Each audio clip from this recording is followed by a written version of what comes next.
সাকিবের ব্যাপারটা আমি বলেছি, আসলে এটা মন্ত্রণালয়ের নির্দেশনাতে আমি বলেছিলাম।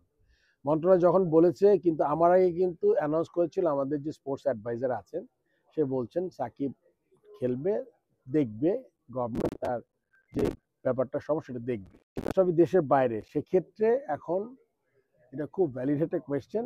এই জিনিসটা আমার মনে হয় যে এই বিপিএল এর মাঝেই সিলেক্টরদের সাথে বসে আমাদের ডিসিশন নেওয়া দরকার আর কি। তো অ্যাকচুয়ালি গিয়ে সাকিব এখনো তো রিটায়ারমেন্ট হয় নাই, মানে তেমন কোনো কিছু হয় না সাকিবের। ট্রাই না, এটা হলে গিয়ে সাকিব এখনো তো যদি রিটায়ার করে ফেলতো তাহলে বলতাম যে ও আর নাই। যদি কোনো ওর যে ইস্যুগুলো আছে সে তো মাঝে মাঝে মন্ত্রণালয়ের সাথে কথা বলে কিভাবে ওইটা কি করা যায়। এটা শুধুমাত্র গভর্নমেন্ট লেভেল থেকে যদি কোনো ইনস্ট্রাকশন আসে, ওর যেই সমস্যাগুলো আছে ওগুলো যদি ঠিক করতে পারে, তাইলেই কিন্তু আমার মনে হয় যে এটা একটা ব্যাপার ডিসিশন নিতে পারে। তারপরে তার ফিটনেস, তারপরে মেন্টাল স্টেট, তারপর সিলেকশন কমিটি আছে, তারা ডিসাইড করবে। না, শান্ত আমি এখনো মনে করি ও তো টিমের বাইরে গেছে ইনজুরির জন্য। If he comes back he will come back as a captain. And আসলে ক্যাপ্টেন্সিটা ওর টেনিয়রটা কতদিন আপনারা বলেছেন যে এই ডিসেম্বর পর্যন্ত ছিল, 1 বছর।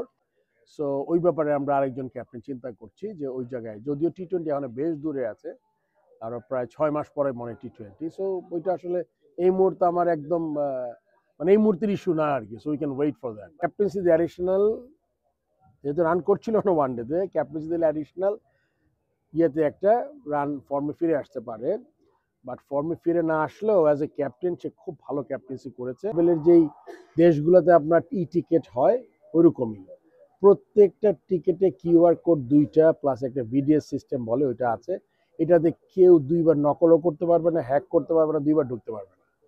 সো সেই দিক থেকে বিবেচনা করলে আমার মনে হয় এই সিস্টেমটা ভালো টিকে যাবে। এবং আপনি প্রচুর মানুষ অনলাইনে ঢুকে, প্রচুর মানুষ অনলাইন থেকে টিকিট কাটছে।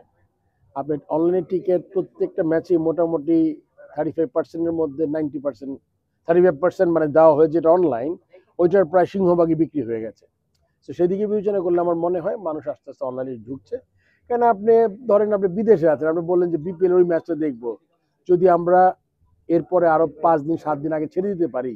এখন তো 2 দিন করে করছি আমরা, বিকজ আমাদের অনলাইন টিকিটটা আপ করতে হয়, তার সাথে আমার প্রিন্ট করতে হয় যে 40। সাকিবের ব্যাপারটা আমি বলেছি, আসলে এটা মন্ত্রণালয়ের নির্দেশনাতে আমি বলেছিলাম।